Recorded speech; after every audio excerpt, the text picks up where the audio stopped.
Illinois Stories is brought to you by the Corporation for Public Broadcasting and by the support of viewers like you. Thank you. Hello, welcome to Illinois Stories. I'm Mark McDonald of the Jacksonville Municipal Airport, awaiting a flight in a very important piece of aviation history. This is the Ford TriMotor behind me. There aren't many of these babies left, and there aren't many of them flying.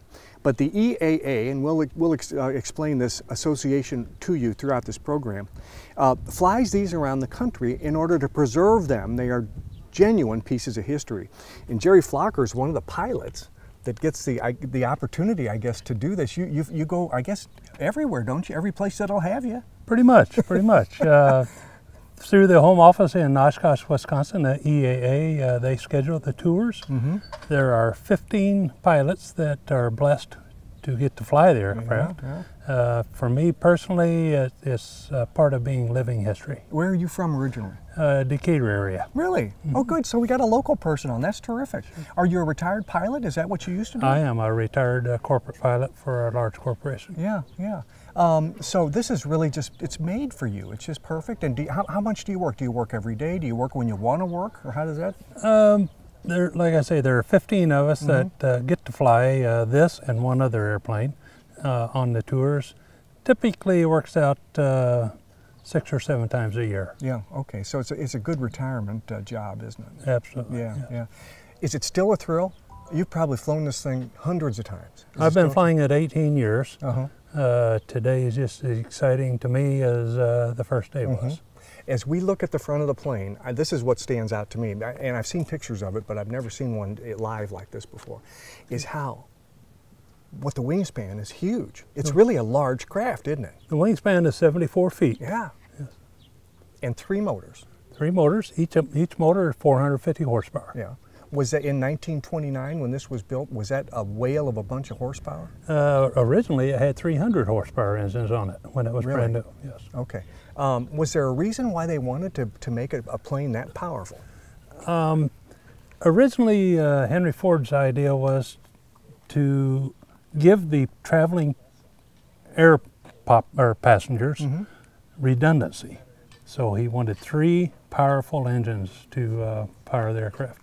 Okay, so it was sort of like just, it was just extra safety. If one went out, then you had 2, and if 2 went out, you had 1. Correct. One of them could probably fly the plane. It can fly the airplane in a descent capability only.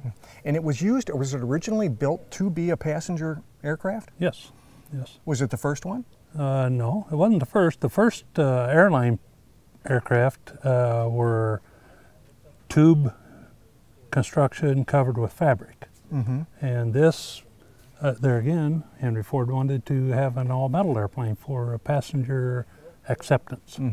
That of course, makes it a lot heavier, doesn't it? Surprisingly, the airplane is not overly as heavy as you think it is. Gross weight on it is 10,130 pounds. Okay, I don't know if that's a lot or a little. It's not a lot for the size of aircraft. Yeah. When you look at the wings, for instance, it looks like corrugated metal. Is it the corrugated metal we're familiar with? Is that? It is, yeah. Oh, doggone. The metal is 30 thousandths thick. The corrugation gives it rigidity. Okay, let's get a little closer to it. Okay. We're looking at the fuselage right now, and one thing that I noticed almost immediately is when we look up there, we could see that there's some exposed wires there, and I don't know that I've ever seen that before. That there again was part of the design concept of the aircraft. Put the control cables on the outside of the airplane for accessibility, inspectability, and maintenance. And as we look just past the cables, we see that the window, it looks like the windows are cracked open. So it's not pressurized, of course. Right. And you can open those to allow air to come in and out for the comfort of the passengers. Is that right? That's our air conditioning. That's right. That's before air conditioning. Now, while we're standing here, let's take a look at the engine itself. Okay.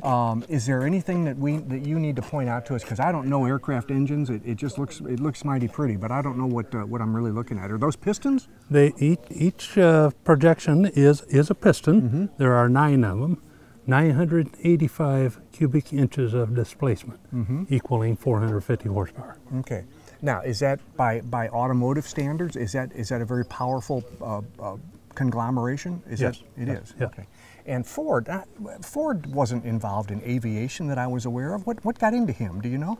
Actually, it was his desire, to my understanding, to provide the traveling public a better alternative than railroad.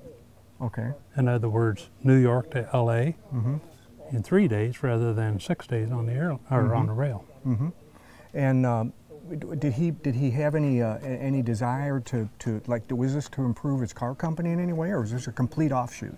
It was a complete separate offshoot, although he was, like there again, way I understand it, he was extremely interested in aviation, to the point where he also designed a single engine airplane that would be the equivalent of the Model T. In other words, everybody would have one of these little single engine airplanes. No kidding. Don't you wish you had one of those? No.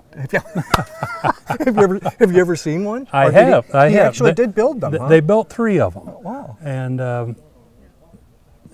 there was a fatal accident during testing of a very, very close personal friend of his. And he said, that's enough of that. How many of these did they build? They built 199. 199. Do you have any idea how many are left? There's about 14 that actually exist. And of that 14, about 8 can actually fly. And of that 8, maybe this one other, maybe 3 total actually can earn a living. Okay, and the others are just in storage, static being kept display somewhere in museums. Okay, Correct. and the EAA flies, did you say 2 of them? 2 of them, Two yes. of them. And this is, what, a 9-10 passenger, something like that? 9 passenger. 9 passenger. Yeah. While we're still here, I noticed while you were getting this plane ready in the hangar that you had to climb out on top of the wing and put in a stick down in a slot in the wing, and I guess you were, what, checking the fuel? Checking the amount of fuel. The stick is calibrated with the little notches on it. Tells me how many gallons of fuel are in it. That's the way to do it? I mean, you don't have fuel gauges? We have fuel gauges, yes, but this is more accurate. Something might go wrong with a gauge, but you always know by dipping it how much fuel's in there, huh? Correct. Interesting. We also saw, let's go this way. Sure. We also saw you fuel up earlier, and there's a trick to that too, because it's like checking the fuel. You've got to actually get on the top of the wing, don't you, to do that? Correct.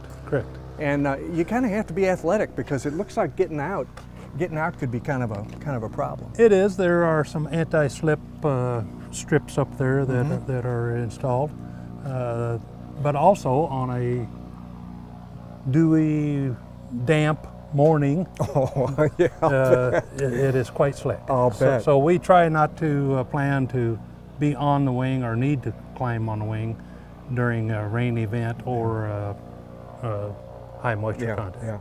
Now, I understand that the first owner of this was a company that would later become Eastern Airlines, and so Eastern Air Transport was the first passenger airline company to own this plane. Is that so? That is correct. Okay, and it used to haul mail too? It did. The CAM stands for Contract Air Mail, route number 19, and the U.S. government assigned mail distribution through routes. Here again, we see this wire that's exposed that goes to the back wing. Is that the same way that you're also controlling that from the cockpit and is exposed all the way down? Is that? Well, the one near his leg up to is a support only. That's support only. Okay, yes. So that doesn't move anything. No. Okay. But down the side of the fuselage, above the air transport, are the control cables for the elevators. We're talking about these right here. Yeah. Huh? Yes. Okay. Yes. And do those? I guess those have to be replaced every so often, because I imagine they take quite a beating, don't they? You know, I've been flying it 18 years, and I think I've only seen one of them ever replaced. No kidding. Yes. Well, they were made out of the right stuff. Yes, they are. Let's go around on this end. But this is a pretty good view from the rear right here. I did notice that you're not only in charge of flying this thing, but you're in charge of parking it and moving it where it has to go. Does the airport provide you with a little tractor to do that, or do you haul that tractor around with you? No, the tractor belongs to the local airport. Well, that's part of the deal. When you come in, you need to have something to move the plane around with. It's not always a nice tractor like that. No, sometimes what you get, it's not like you get a forklift or anything like that. Oh, I've been known to recruit individuals to help. It takes about 4 or 5 individuals to help push it. I guess young guys could do it, couldn't they? They can, yes. Okay, and then on this side, I like this on this side too. You've got the sign here again, but on the open door here, Jerry, you've got some interesting facts about what this plane has been through and some of the accomplishments it's had through its history. Made in 1929, it became a air transport, and I guess the first one to carry as many as 9 people. Huh? There wasn't any transport like that around. No. And then it went to Cuba, where it worked for Cubana Airlines, and it was the Air Force One for the Dominican Republic. Huh?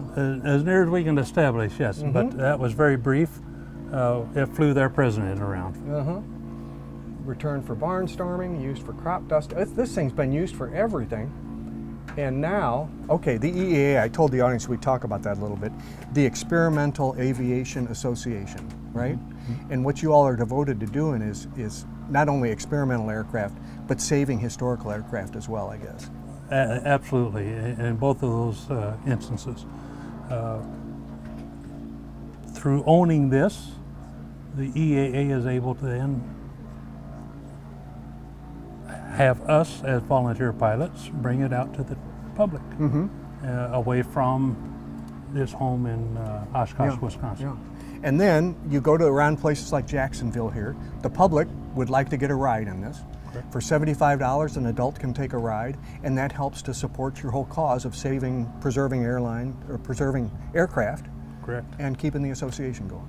Correct. Pretty good, pretty good. Can you take us up inside this? It'd be my pleasure. Okay.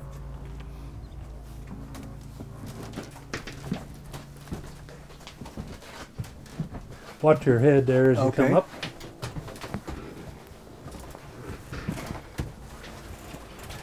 It's pretty tight. It can be. It's true. pretty tight. Okay, I'm going to have to get my front through first. There we go. Ah, all right. Ah, okay. Now, take me through a power up and a takeoff so we know what the controls are that we're looking at here. Okay. These 3 switches here are rotary switches. They control the ignition of each engine. In other words, the left engine, center engine, right engine. They turn like that. There's a right ignition point, a left ignition point, and both for redundancy on each engine. Oh, again, forward thinking, like if something can go wrong, you want to be able to take care of it before it... This is very common to all piston aircraft engines, not just Ford. These being the power levers, left engine, center engine, right engine. That is full power up? Full power. Okay. Typically, when we're going somewhere, we plan on 90 miles per hour cruise speed. And at that cruise speed, we're burning 55 to 60 gallons of fuel per hour amongst all 3 engines. And when we saw you on top putting fuel in earlier, you were putting in 15 gallons into 2 tanks. Correct. So there's not a tank for every engine? No. Okay. There are 2 main tanks that are plumbed together through valves behind where you're sitting that I can select either tank to any engine, and then there's one 30-gallon reserve tank. And another thing I didn't know, or I didn't think about, it's not uncommon to have the fuel tanks in the wings. No, because there's space up there, huh? Very, very common. It's very common, and that never occurred to me. I always thought they would probably be down like they are in a car, below the fuselage. Sure. Okay, so we've got the power and we've got the ignition here. So what? And this is the control wheel. In typical level flight, this is about the attitude that that you would see me. And in this particular aircraft, Ford TriMotor, it takes a lot of control motion to make the aircraft behave. Is that because you don't have power steering? I mean, is it sort of similar to that? That and the airplane's not going through the air very fast. So it takes a lot of deflection at a longer amount of time to make the airplane respond. And this, of course, would respond much slower than, say, a two-seater, a small plane. Oh, yes, So yes. It's like trying to turn a barge in some cases. Well, it's kind of like if you can envision flying a Winnebago motorhome with wings. As you go down the highway, it takes a lot of motion. Well, same thing with this. Do your feet control anything? They do. They control the rudder, which is the vertical part of the tail controls back there. Right, left. Also, on my side, these parts up here are the brakes. That is braking action. Okay. You know, so when you're on the ground and you're trying to stop it, that's when you would use that. Your co-pilot doesn't get brakes. You're the only one who gets brakes. Correct. Okay. And of course, up here, these are gauges to tell your altimeter here. Right. This shows you your level, how level your wings are to the horizon, I guess. Is Correct. That, okay. Correct. Vertical speed. Yes, that's the amount that you're climbing or descending. Airspeed over here, and is that in miles per hour? Miles per hour. Okay. Yeah, that's correct. And there's a fuel gauge, which you don't completely trust because you always have to go up with that stick and make sure that you got you're full of fuel. And then RPMs on each engine. Correct. And oil pressure on each engine. And oil temperature on each engine. Correct.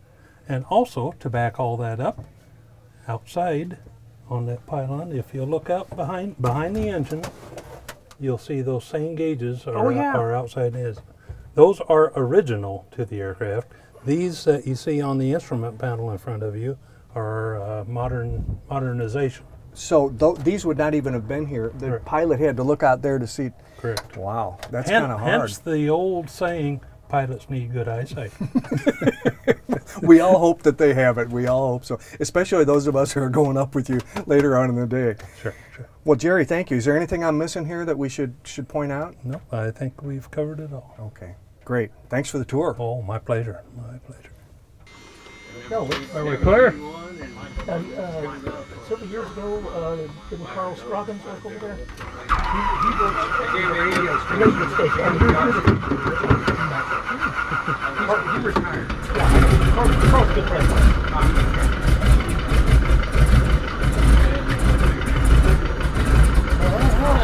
That's good. That's good.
Well, Jack, it's not every day that an old TriMotor comes through town, is it? No, it's not, and we've been working on this for about 2 years. Thanks, pardon me, I've lost my voice. Thanks to one of our members, Jonay Meyer.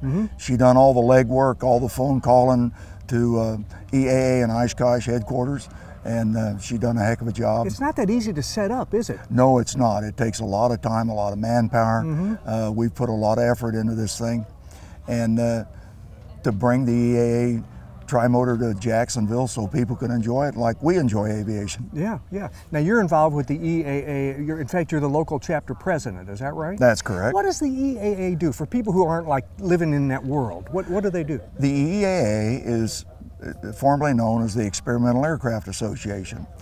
We're here to promote safety and education. It was put together in the 50s in Oshkosh, and the people that put it together were airplane enthusiasts, home builders, and they decided that, hey, let's get together and share information with each other, and it's just grown.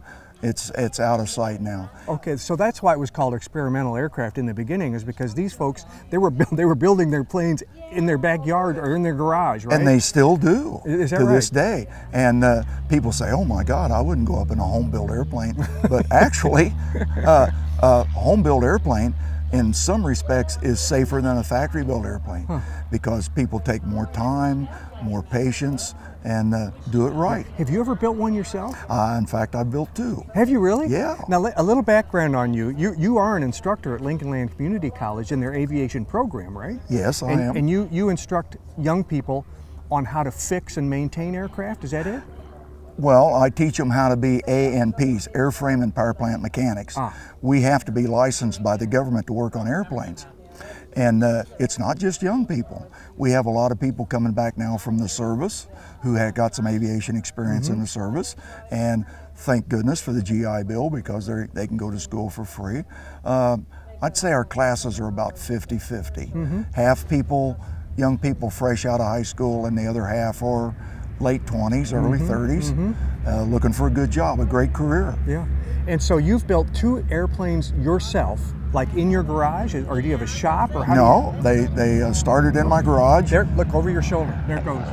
All right. Okay, we can't talk over that anyway, so.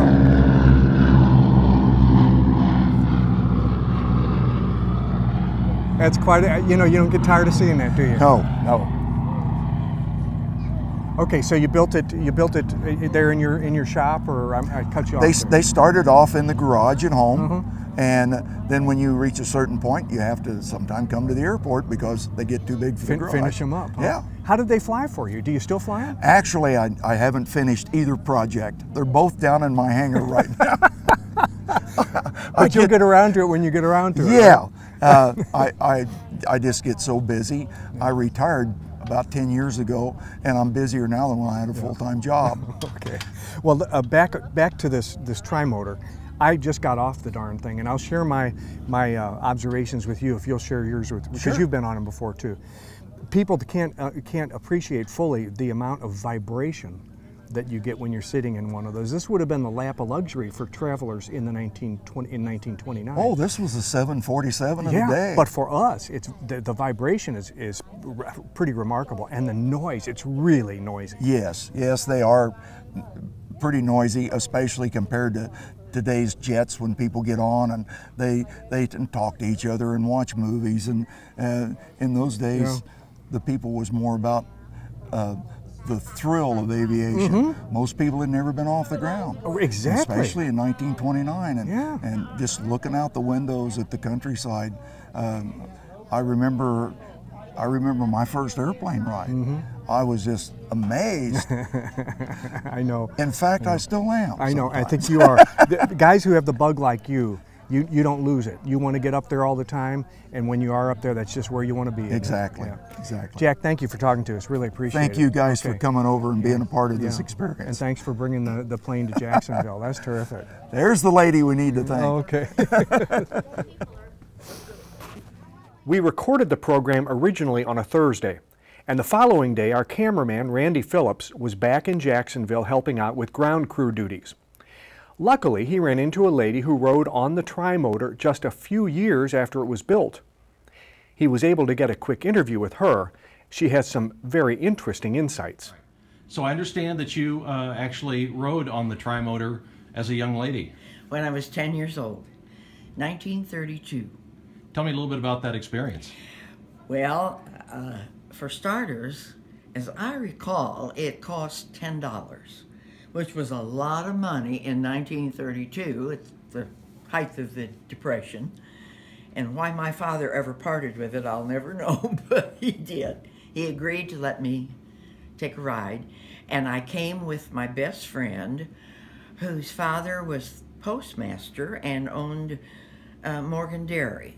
Her name was Mary Ader, and sadly she's no longer alive. But the two of us came out here. I'm sure her mother or my mother must have brought us, and went up in that Ford TriMotor. Needless to say, it was my first time to be up in an airplane. And as the thing that stood out in my mind, as far as the plane, were the wicker seats. And very comfortable. And we flew over the city and wherever they took us for probably 10, 15 minutes. And so it was just a kind of a joyride. Just of a joyride, yes. And it was my first time to be in an airplane. And are you going to take a ride today? No. No, I really have great memories of that one. And like I said, the wicker seats were so much prettier than what they have in there today. Well, thank you for talking to us. You're most welcome. Our time aboard the Ford TriMotor was about 30 minutes. Took off from Jacksonville Airport, went around the fairgrounds and around town over to Lake Jacksonville and then back around again. Jacksonville looked like Tree City, USA. It looked terrific, and the crops looked pretty good too. From here, the TriMotor heads to Anderson, Indiana. With another Illinois story in Jacksonville, I'm Mark McDonald. Thanks for watching.